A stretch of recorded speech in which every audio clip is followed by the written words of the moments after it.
Hi, it's Palazzo, and I have another VB.net program for you. This one's to help out streamers.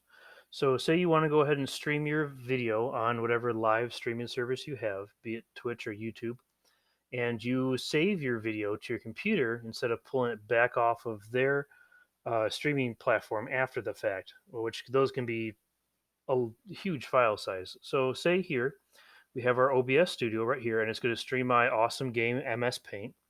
So, we're going to head and hit start recording.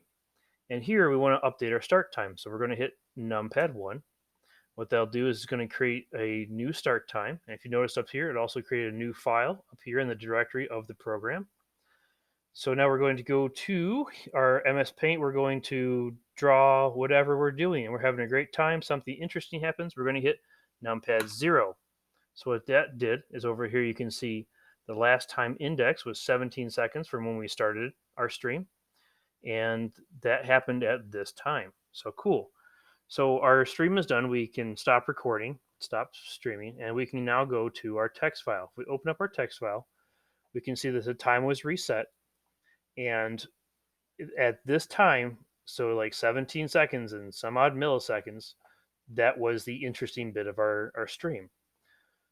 So if you're curious what the program looks like, that's all there is to it right there. It just gets the keys when they were pressed and creates the file and appends it. That's all there is to it.